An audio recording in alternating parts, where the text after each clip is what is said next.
धन्यवाद सभापति महोदय। 83 मिनट 71 बार थपथपाई गई मेज, 14,417 शब्दों का बजट भाषण और उस बजट में अपने लिए राहत तलाशती मिडिल क्लास की हैरत ज़दा आंखें।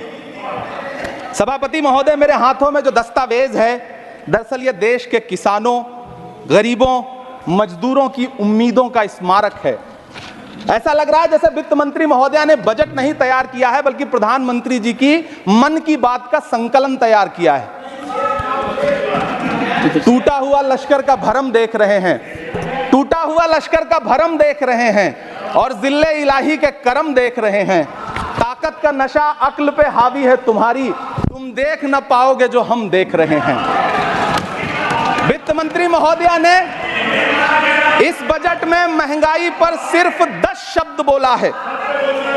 जिस देश में टमाटर 100 रुपए किलो बिक रहा हो, सभापति महोदय मेरा टाइम पॉज करें और बार बार इंटरप्ट करने को या तो मना करें। हाँ बोले, कृपया बोले। सभापति महोदय, वित्त मंत्री महोदया ने इस बजट में महंगाई पर सिर्फ 10 शब्द बोले हैं। जिस देश में टमाटर 100 रुपए किलो बिक रहा हो, उस देश की वित्त मंत्री के पास बजट में महंगाई पर बोलने के लिए सिर्फ 10 शब्द है। डीजल, पेट्रोल, आटा, चावल, दाल, सब्जी की महंगाई का तो कोई जिक्र ही नहीं। सावन चल रहा है तो प्याज और लहसुन का दाम पूछना तो शायद पाप होगा। मैंने तो यह भी सुना है कि वित्त मंत्री जी जो चीज खुद नहीं खाती हैं उसके दाम से उनका कोई लेना देना नहीं होता।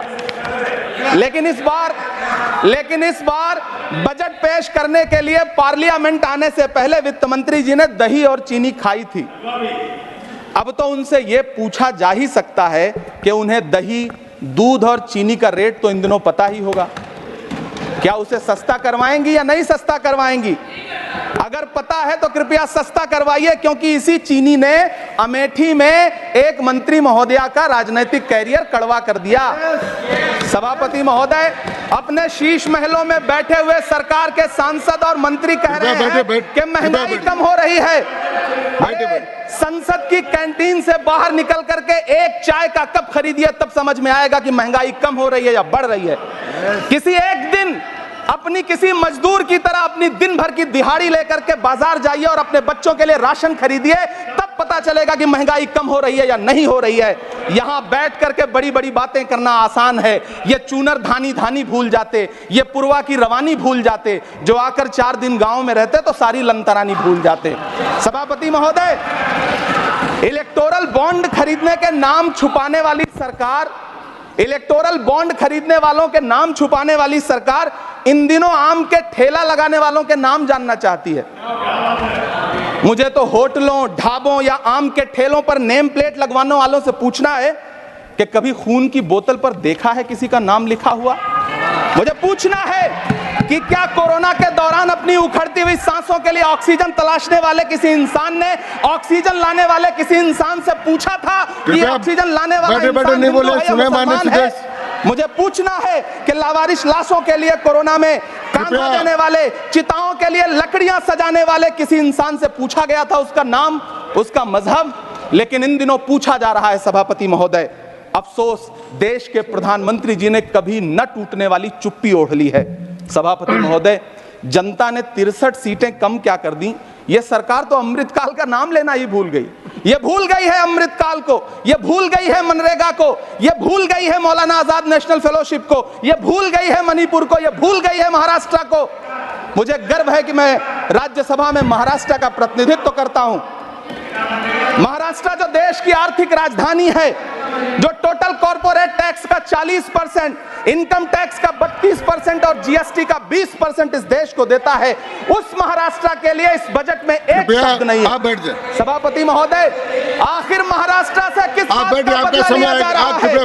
महाराष्ट्र में लोकसभा चुनाव में बाबा साहब अम्बेडकर के संविधान को बचाने के लिए वोट क्या कर दिया? प्रधानमंत्री जी तो महाराष्ट्र से बदला लेने पर उतर आए। अब तो शायद उन्हें याद भी ना हो यवतमाल का वो दाभड़ी गांव जहां 20 मार्च 2014 को वो किसानों के साथ चाय पर चर्चा करने गए थे और उनकी किस्मत बदलने के सपने दिखाए थे।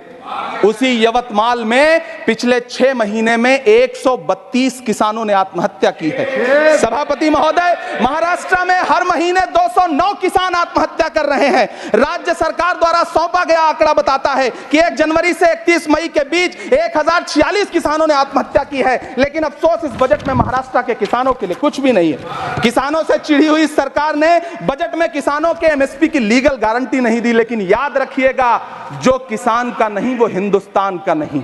सभापति महोदय, मुझे वित्त मंत्री जी से पूछना है कि वो जो कुछ साल पहले 100 स्मार्ट सिटी बनाने का ढोल पीटा गया था, सुना है उस ढोल में पानी भर गया है, इसीलिए आपने उसका नाम बदल करके सिटीज ऑफ ग्रोथ हब्स रख दिया है। अच्छा है, नाम बदलने का खेल खेलते रहिए, आपकी कई सरकारें तो इसी वजह से चल रही हैं।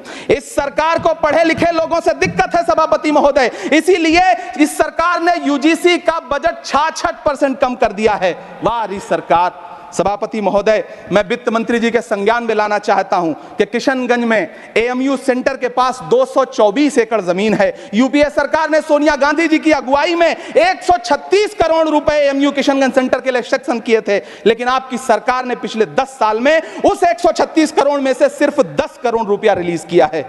1.5 करोड़ की आबादी वाला सीमांचल बेहतर शिक्षा के लिए उस सेंटर की बाट जोह रहा है। मेरा आपसे सवाल है कि इस सेंटर का बाकी पैसा आप कब रिलीज करेंगे? मुझे उम्मीद है वित्त मंत्री महोदया जवाब जरूर देंगी। सीमांचल उसी बिहार में आता है जिसकी बैसाखी के सहारे आपकी सरकार चल रही है। वहां के लोगों को एम्स की जरूरत है। महानंदा और कोसी से होने वाली बाढ़ की तबाही को रोकने के लिए बांध बनाइए, सीमांचल के साथ सौतेला व्यवहार बंद करिए।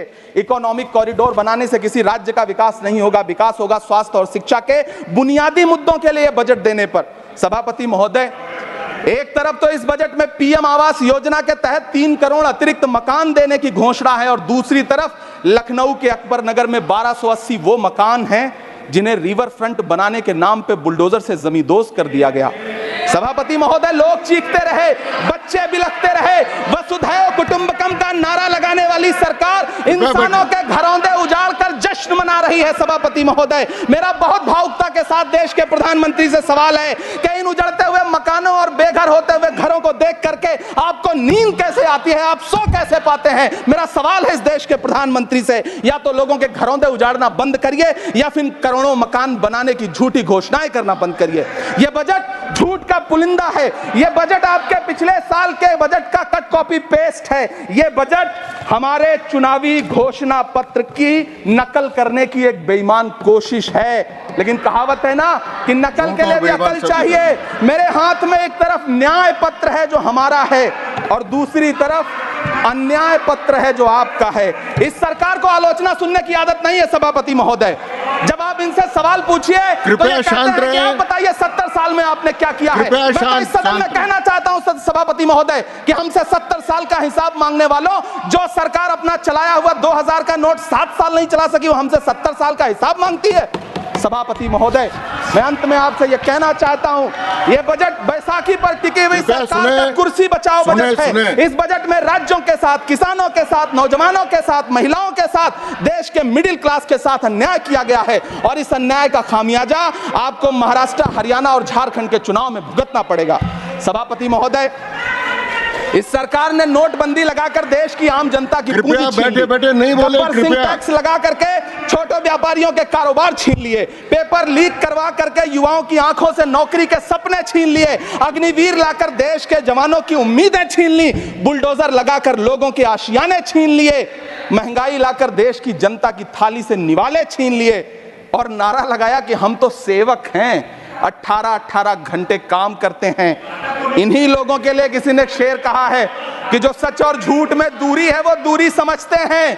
सियासी हाकिमों की हम भी मजबूरी समझते हैं, वो अपना हक समझते हैं निवाला छीन लेने को। डकैती को बहुत से लोग मजदूरी समझते हैं। हमें पता है कि कैसी मजदूरी की जा रही है। सभापति महोदय, मैं यहाँ खड़ा होकर के अंत में आपसे कहना चाहता हूँ कि इस बजट में तमाम राज्यों के साथ अन्याय किया गया है। इस बजट में युवाओं के साथ अन्याय किया गया है, महिलाओं के साथ अन्याय किया गया है और खास तौर से महाराष्ट्र के लिए कुछ नहीं रखा गया है। महाराष्ट्र बाढ़ से जूझ रहा है, पानी बरसने से वहां 1500 से ज्यादा लोग मारे गए हैं। उस शहर को, उस राज्य को 4000 करोड़ के पैकेज की जरूरत है ताकि जो फसलें बर्बाद हुई हैं लोगों को राहत दी जा सकी। लेकिन अफसोस, इस बजट में महाराष्ट्र के लिए ऐसा कुछ भी नहीं है। मैं आखिर में यह कहना चाहता हूं कि पिछले 7 दिन से इस बजट का बड़ा ढिंढोरा पीटा जा रहा है, इसे महान बताया जा रहा है, लेकिन कौन महान बता रहा है? सत्ता पक्ष के लोग, उन्हें तो बताना ही है, क्योंकि मैं अवध क्षेत्र से आता हूं, प्रतापगढ़ से, नीरज भाई भी अवध और पूर्वांचल से आते हैं। वहां एक कहावत है कि बिटिया की तारीफ किसने की? बिटिया की महतारी ने, यानी कि बेटी की प्रशंसा किसने की? मां ने। तो इस बजट की तारीफ सत्ता पक्ष करे तो करेगा ही, लेकिन विपक्ष के एक भी सांसद से आप पूछिए कि क्या उसके राज्य को कुछ मिला है, तो वो ये कहेगा कि नहीं, कुछ भी नहीं मिला है। बहुत बहुत धन्यवाद सभापति महोदय, मुझे आम बजट पर अपनी राय रखने के लिए। धन्यवाद।